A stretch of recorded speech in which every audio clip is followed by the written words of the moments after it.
ಶಿಕಾರಿಪುರ ಸರ್ಕಾರಿ ಬಾಲಕಿಯರ ಪ್ರೌಢಶಾಲೆ ಹಾಗೂ ಸರ್ಕಾರಿ ಸಹ ಶಿಕ್ಷಣ ಪ್ರೌಢಶಾಲೆಗಳನ್ನು ಕೆಪಿಎಸ್ ಶಾಲೆಗಳನ್ನಾಗಿ ಉನ್ನತೀಕರಿಸಲಾಗುವುದು ಎಂದು ಶಾಲಾ ಶಿಕ್ಷಣ ಮತ್ತು ಸಾಕ್ಷರತಾ ಇಲಾಖೆ ಹಾಗೂ ಜಿಲ್ಲಾ ಉಸ್ತುವಾರಿ ಸಚಿವರಾದಂತಹ ಎಸ್ ಮಧು ಬಂಗಾರಪ್ಪ ಹೇಳಿದರು. ಶಿಕಾರಿಪುರ ಸರ್ಕಾರಿ ಬಾಲಕಿಯರ ಪ್ರೌಢಶಾಲೆಯ ಮಕ್ಕಳ ಶಾಲೆಗೆ ಭೇಟಿ ನೀಡಿ ಪಾರಂಪರಿಕ ಕಟ್ಟಡ ವೀಕ್ಷಿಸಿ ಬಾಲಕಿಯರ ಶಾಲೆ ಮತ್ತು ಪಕ್ಕದಲ್ಲಿರುವಂತಹ ಪ್ರೌಢಶಾಲೆಯನ್ನ ಕೆಪಿಎಸ್ ಶಾಲೆಗಳನ್ನಾಗಿ ಉನ್ನತೀಕರಿಸುವ ಬಗ್ಗೆ ಡಿಡಿಪಿಐ ಶಿಕ್ಷಣಾಧಿಕಾರಿಗಳು ಮುಖ್ಯ ಶಿಕ್ಷಕರೊಂದಿಗೆ ಚರ್ಚಿಸಿ ಸ್ಥಳೀಯ ಜನಪ್ರತಿನಿಧಿಗಳೊಂದಿಗೆ ಈ ಕುರಿತು ಮಾತನಾಡಿ ಪ್ರಸ್ತಾವನೆಯನ್ನ ಸಲ್ಲಿಸುವಂತೆ ತಿಳಿಸಿದ ಅವರು, ಕೆಪಿಎಸ್ ಶಾಲೆಗಳಾಗಿ ಉನ್ನತೀಕರಣವನ್ನ ಮಾಡಿದಾಗ ಉತ್ತಮ ಮೂಲಭೂತ ಸೌಕರ್ಯಗಳು ಸೌಲಭ್ಯಗಳು ಲಭಿಸಲಿವೆ. ಇನ್ನು 2 ವರ್ಷದಲ್ಲಿ ಮೇಲ್ದರ್ಜೆಗೆ ಏರಿಸಲಾಗುವುದು ಎಂದರು. ಅಲ್ಲಿ ಗ್ರೌಂಡ್ ಮಾಡಿ ಇವರಿಗೆ ಒಂದು ಹೈಸ್ಕೂಲ್ ವರ್ಗು ಮಾಡಿ ಅಲ್ಲಿ PUC ಗರ್ಲ್ಸ್ ಅಂಡ್ ಬಾಯ್ಸ್ ಆಟ ಮಾಡಿದ್ರೆ ಅಂತ ನೋಡೋಣ.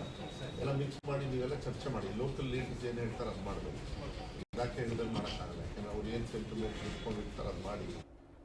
ಶಾಲೆಯಲ್ಲಿ ಸೌಲಭ್ಯಗಳು ಸಕಾಲದಲ್ಲಿ ದೊರಕ್ತಾ ಇದೆಯೇ ಎಂದು ವಿದ್ಯಾರ್ಥಿಗಳಲ್ಲಿ ವಿಚಾರಿಸಿದ ಅವರು, ಸರ್ಕಾರ ವಿದ್ಯಾರ್ಥಿಗಳು ಚೆನ್ನಾಗಿ ಓದಲೆಂದು ಉಚಿತ ಶಿಕ್ಷಣ, ಸಮವಸ್ತ್ರ, ಶೂ, ಸಾಕ್ಸ್, ಪುಸ್ತಕ, ಬಿಸಿಯೂಟ, ಹಾಲು, ರಾಗಿ ಮಾಲ್ಟ್, ಮೊಟ್ಟೆ ಈ ತರ ಸೌಲಭ್ಯವನ್ನ ನೀಡ್ತಾ ಇದೆ. ಸರ್ಕಾರಿ ಶಾಲೆಯಲ್ಲಿ ಅತ್ಯುತ್ತಮ ಶಿಕ್ಷಕರಿದ್ದು ವಿದ್ಯಾರ್ಥಿಗಳು ಸದುಪಯೋಗವನ್ನ ಪಡಿಸಿಕೊಳ್ಬೇಕು. ಶಾಲೆ ವತಿಯಿಂದ ಶೌಚಾಲಯ ಸೇರಿದಂತೆ ಇತರೆ ಬೇಡಿಕೆಗಳಿದ್ದು ಎಲ್ಲವನ್ನೂ ಕೂಡ ಈಡೇರಿಸಲಾಗುವುದು ಎಂದರು. ಯಾರೂ ಅನುತ್ತೀರ್ಣರಾಗಬಾರದೆಂದು ಉದ್ದೇಶದಿಂದ 3 ಪರೀಕ್ಷಾ ಮಾದರಿ ಜಾರಿಗೆ ತರಲಾಗಿದೆ.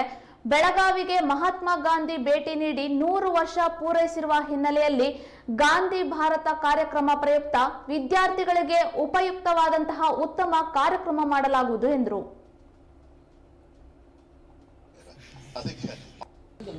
ಅಲ್ಲಿ ಗ್ರೌಂಡ್ ಮಾಡಿ ಇವರಿಗೆ ಒಂದು ಹೈಸ್ಕೂಲ್ ವರ್ಗು ಮಾಡಿ ಅಲ್ಲಿ PUC ಗರ್ಲ್ಸ್ ಅಂಡ್ ಬಾಯ್ಸ್ ಆಟ ಮಾಡಿದ್ರೆ ಅಂತ ನೋಡೋಣ. ಎಲ್ಲ ಮಿಕ್ಸ್ ಮಾಡಿ ನೀವೆಲ್ಲ ಚರ್ಚೆ ಮಾಡಿ ಲೋಕಲ್ ಲೀಡರ್ಸ್ ಏನು ಹೇಳ್ತಾರೆ ಅದು ಮಾಡಬೇಕು. ಇಲಾಖೆಗಳಲ್ಲಿ ಮಾಡೋಕ್ಕಾಗಲ್ಲ, ಯಾಕಂದ್ರೆ ಅವ್ರು ಏನು ಸೆಂಟಿಮೆಂಟ್ ಇಟ್ಕೊಂಡಿರ್ತಾರೆ ಅದು ಮಾಡಿ. 2 ಕಂಬೈನ್ ಮಾಡಿದ್ರೆ ನಿಮಗೆ ಶಿವಮೊಗ್ಗದಲ್ಲಿ ಸೆಕೆಂಡ್ ಲಾರ್ಜೆಸ್ಟ್ ಆಗುತ್ತೆ. ಸೆಕೆಂಡ್ ಅಲ್ಲ, ನಮ್ಮ ಆನ್ವಟ್ಟಿಗೂ ಬೀಟ್ ಮಾಡ್ತಿರ್ತೀವಿ.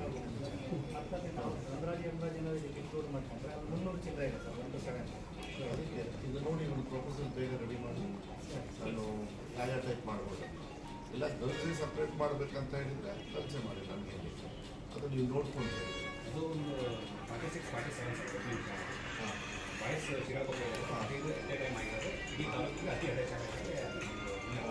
ಸ್ವಲ್ಪ ಇದು ತಗೊಳ್ಳಿ ಏನಾದ್ರು ಒಂದು ಮಾಡೋಣ.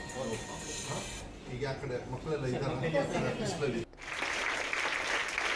ಈ ಒಂದು ಜಿಲ್ಲೆಯ ಶಾಲಾ ಶಿಕ್ಷಣ ಇಲಾಖೆಯ ಉಪನಿರ್ದೇಶಕರ ಹಾಜರಿದ್ದಾರೆ.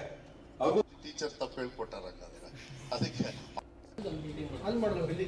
ಅಲ್ಲಿ ಗ್ರೌಂಡ್ ಮಾಡಿ ಇವರಿಗೆ ಒಂದು ಹೈಸ್ಕೂಲ್ ವರ್ಗು ಮಾಡಿ ಅಲ್ಲಿ PUC ಗರ್ಲ್ಸ್ ಅಂಡ್ ಬಾಯ್ಸ್ ಆಟ ಮಾಡಿದ್ರೆ ಅಂತ ನೋಡೋಣ. ಎಲ್ಲ ಮಿಕ್ಸ್ ಮಾಡಿ ನೀವೆಲ್ಲ ಚರ್ಚೆ